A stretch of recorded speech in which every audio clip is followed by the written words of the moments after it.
Hello students, आज हम congruence के एग्जांपल्स करते हैं। हमारे पास एग्जांपल नंबर 7 है। Find the remainder when triple one raise to power triple three plus triple three raise to power triple one is divisible by 7। ठीक है, तो आपको रिमाइंडर फाइंड करना है when this expression is divisible by 7। तो इसके लिए हम क्या करते हैं, हम इन दोनों टर्म्स को अलग अलग से सॉल्व कर लेते हैं। पहले इसका रिमाइंडर फाइंड कर लेते हैं और फिर इसका रिमाइंडर फाइंड कर लेते हैं, फिर लास्ट में दोनों को क्या करेंगे, हम ऐड कर देंगे। ठीक है, तो आपके पास क्या क्वेश्चन है, आपके पास क्वेश्चन है reminder when triple one raise to power triple three plus triple three raise to power triple one is divisible by 7। तो पहले हम इसके लिए निकाल लेते हैं। जब हमें इसका निकालना है तो हम क्या करते हैं, लोवेस्ट पावर से शुरू करते हैं। लोवेस्ट पावर ले लेते हैं 1 पावर ट्रिपल वन। ठीक है, इसको जब हम 7 से डिवाइड करेंगे, मोड 7। ठीक है, तो आपके पास रिमाइंडर कितना बचेगा, ट्रिपल वन को 7 से डिवाइड करने पर रिमाइंडर बचेगा आपके पास -1। ठीक है, और हमारा मेन मोटिव यही होता है कि हमें रिमाइंडर जो है वो +1 या -1 बचाना होता है, ताकि उसके बाद हम जितनी मर्जी पावर कर लें उसका रिमाइंडर की पावर ईजिली सॉल्व हो सके। ठीक है, अब -1 बचा तो हम इसकी डायरेक्ट पावर ट्रिपल थ्री कर सकते हैं। तो ये आपके पास क्या हो जाएगा, ट्रिपल वन की power triple three, triple one की power triple three is congruent to -1 की पावर ट्रिपल थ्री मोड 7। क्योंकि अब ट्रिपल थ्री एक ऑड नंबर है, तो आपके पास कितना बचेगा, ट्रिपल वन की power triple three is congruent to -1 mod 7। ठीक है, तो आपके पास इसका एक पार्ट सॉल्व हो गया। सेकंड पार्ट सॉल्व करने के लिए फिर से हम क्या करेंगे, ट्रिपल थ्री की लोवेस्ट पावर से शुरू करेंगे। ट्रिपल थ्री की हम लोवेस्ट पावर को क्या करते हैं, 7 से डिवाइड करते हैं। ट्रिपल थ्री की लोवेस्ट पावर को 7 से डिवाइड करेंगे, रिमाइंडर आपके पास बचेगा 4।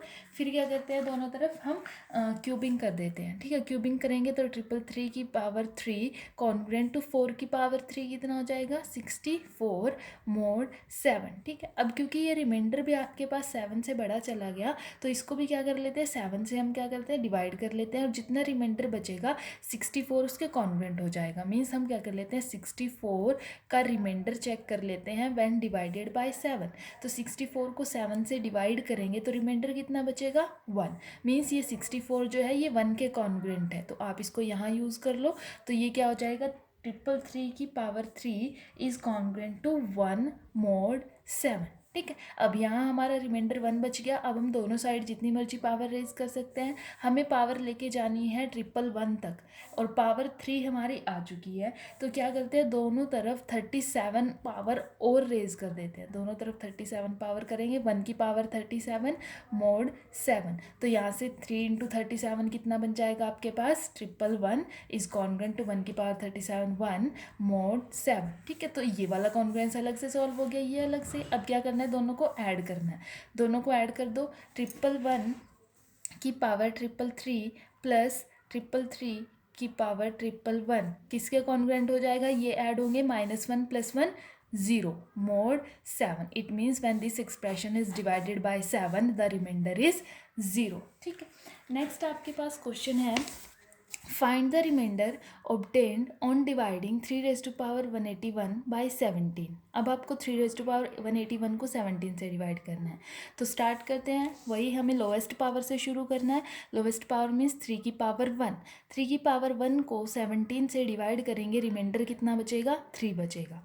स्क्वेयरिंग करेंगे, इधर हो जाएगा 3 स्क्वेयर, यहाँ 3 स्क्वेयर 9 मोड 17। ठीक है, 3 क्यूब, यहाँ पे 3 का क्यूब कितना हो जाएगा, 9 को 3 से करेंगे 27 मोड 17। 3 raised to power 4 यानी कि इसको भी 3 से करेंगे 81 मोड 17। अब 81 आपके पास जो है वो 17 से बड़ा चला गया, तो 81 को पहले तो चेक कर लो कि 17 में 81 किसके कॉन्ग्रुएंट होगा। मोड 17 में 81 का यहाँ पे रिमाइंडर कितना बचेगा। अब जो आपका रिमाइंडर होता है वो आप पॉजिटिव में भी ले सकते हो और नेगेटिव में भी ले सकते हो। ठीक है, तो आपके पास 81 को आपने 17 से डिवाइड करना है। तो ज़रूरी नहीं है कि आपको हमेशा पॉजिटिव रिमाइंडर ही लेके आना हो। अगर कई बार पॉजिटिव रिमाइंडर बढ़ा जा रहा हो तो आप नेगेटिव रिमाइंडर भी लेके जा सकते हो। ठीक है, आप क्या कर यहाँ से आपके पास या आप लगा सकते हो, तो रिमाइंडर आपके पास कितना बचेगा नेगेटिव में, -4। आप यहाँ पे 85 पे लेके जा सकते हो इसको। ठीक है, ठीक है। तो 85, यहाँ पे आपके पास रिमाइंडर कितना बचा -4, तो आप नेगेटिव रिमाइंडर भी यूज़ कर सकते हो। 81 इज कॉन्ग्रुएंट टू -4 mod 17, ठीक है। तो हम इस 81 की जगह अपना ये कॉन्ग्रुएंस यूज़ कर लेंगे। 81 इज कॉन्ग्रुएंट टू -4, तो आपके पास कितना हो गया 3⁴ इज कॉन्ग्रुएंट टू -4 mod 17। अब क्या करते हैं, दोनों तरफ स्क्वेयरिंग कर देते हैं। स्क्वेयरिंग करेंगे इधर तो पावर 8 हो जाएगी, इधर स्क्वेयरिंग करेंगे 16 हो जाएगा mod 17।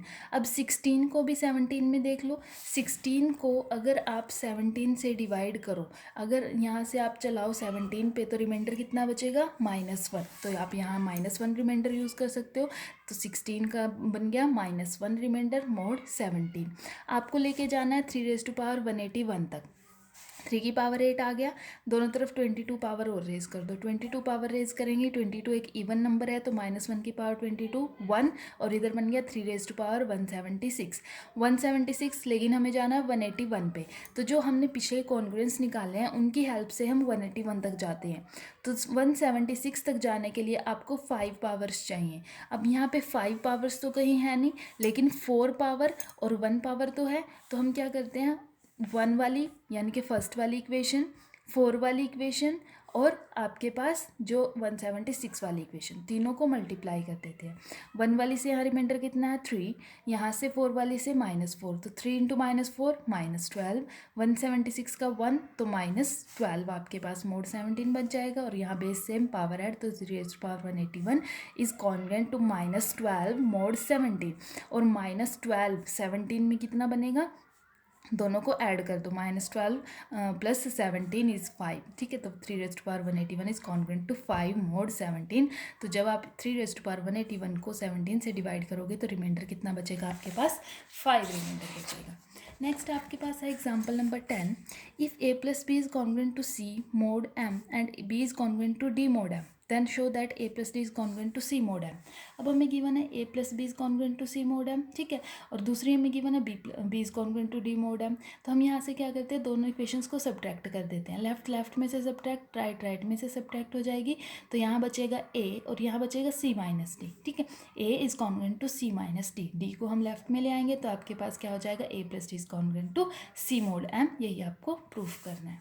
नेक्स्ट है, if A B is congruent to C mod m and b is congruent to d mod m, then show that A D is congruent to c mod m। अब जो given conditions हैं उन पे आप congruence की definition लगा दो। A B congruent to c mod m है, what this implies, m divides A B minus c। Divisibility की डेफिनेशन लगेगी, there exist an positive integer such that A B minus c equal to m K. दूसरी condition given है, इसका भी use कर लो, b is congruent to d mod m। Congruence की definition लगाई, m divides b minus d। यहाँ से डिविजिबिलिटी की डेफिनेशन लगाएंगे, b minus D is equals to L M, where L is any integer. तो b की वैल्यू कितनी आ जाएगी, d + LM।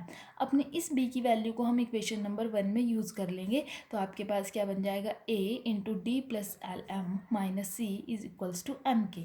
यहाँ से आपके पास क्या होगा, जो आपको प्रूफ करना है AD और c दिखाना है ना, AD - c दिखाना है, तो AD - c को यहीं रखेंगे, बाकी सारी हम टर्म्स को राइट साइड में ले जाएंगे। तो AD - c is equals to MK - ALM, यहाँ से m common, K - AL, K - AL is again an integer आपके पास हो जाएगा। It means AD - c is a multiple of m। तो यहाँ से क्या होगा, m डिवाइड्स AD - c, और by the definition of congruence AD is congruent to c mod m आपके पास हो जाएगा। नेक्स्ट है, if a is congruent to b mod m1 and a is congruent to b mod m2 and m is LCM of m1 m2, then prove that a is congruent to b mod m। कि अगर a b के congruent है m1 और m1 के corresponding, तो a b के congruent होगा उनके LCM के कॉरेस्पॉन्डिंग में, ठीक है। आपको ये प्रूफ करना है। अब गिवन क्या है, a is congruent to b mod m1 and a is congruent to b mod m2, ठीक है। तो by the definition of congruence m1 is congruent to a minus b and m2 by the definition of congruence m1 divides a minus b and m2 divides a minus b। it means a minus b क्या हो गया, common multiple बन गया m1 and m2 का, क्योंकि आपके पास least common multiple की definition आपको पता है कि m जो है वो लीस्ट कॉमन मल्टीपल होता है a b का। फर्स्ट कंडीशन आपके पास क्या होगी, a divides m, b divides m, ठीक है। सेकंड कंडीशन कि अगर आपके पास n कोई और मल्टीपल है, n is any other common multiple then m divides n। तो आपके पास यहाँ पे कॉमन मल्टीपल बन गया a minus B is a common multiple of m1 and m2, but least common multiple क्या गिवन है m। तो सेकंड कंडीशन से क्या हो जाएगा, लिस्ट कॉमन मल्टीपल की सेकंड कंडीशन से आपके पास क्या हो गया, a minus B is a multiple of m, यानी कि m divides a minus b। तो ये किसकी डेफिनेशन बन गई, कॉन्ग्रुएंस की। तो यहाँ से क्या हो गया, a is congruent to b mod m। अब हमें इसका कन्वर्स भी प्रूव करना है। कन्वर्स क्या प्रूव करना है कि अगर a जो है वो कॉन्ग्रुएंट होगा b मॉड m के, तो a कॉन्ग्रुएंट होगा b मॉड m1 के और a कॉन्ग्रुएंट होगा b मॉड m2 के। ये हमें प्रूव करना है। ठीक, गिवन क्या है, a is congruent to b mod m। तो हमें गिवन है a is congruent to b mod m and m is LCM of m1 and m2। अब ये गिवन है तो by definition of congruence m divides a minus b, m divides a minus B, और m जो है least common multiple है m1 m2 का। तो यहाँ से डेफिनेशन लगाएंगे, क्या होगा, m1 divides m, m2 divides m। अब m1 m को डिवाइड कर रहा है और m again a minus B को डिवाइड कर रहा है, तो अल्टीमेटली क्या हो जाएगा, m1 divides a minus B, m2 m को डिवाइड कर रहा है और m a माइनस बी को डिवाइड कर रहा है। तो आपके पास क्या हो जाएगा, m2 divides a minus B. यहाँ से आपके पास क्या हो गया, कॉन्ग्रुएंस की डेफिनेशन लग गई, a is congruent to b mod m1, और यहाँ से a is congruent to b mod m2। ठीक है, तो ये आपको प्रूफ करना था। नेक्स्ट एग्जांपल है, if a is congruent to b mod m1, a is congruent to b mod m2 and m is gcd of m1 m2। अभी हमने एलसीएम के लिए किया था, अब हम gcd के लिए करेंगे। Then prove that a is congruent to b mod m। अब वही जो गिवन है, a congruent to b mod m1 है, it means m1 divides a minus b। a congruent to b mod m2 है, it means m2 divides a minus b। और m जो है m1 m2 की gcd गिवन है, gcd given है, तो by the definition of gcd m divides m1, m divides m2। फिर से m m1 को डिवाइड करता है और m1 a माइनस b को डिवाइड करता है, तो अल्टीमेटली क्या हो जाएगा, m divides a minus b। m m2 को डिवाइड करता है और m2 a माइनस बी को डिवाइड करता है, तो आपके पास क्या हो जाएगा, m divides a minus B.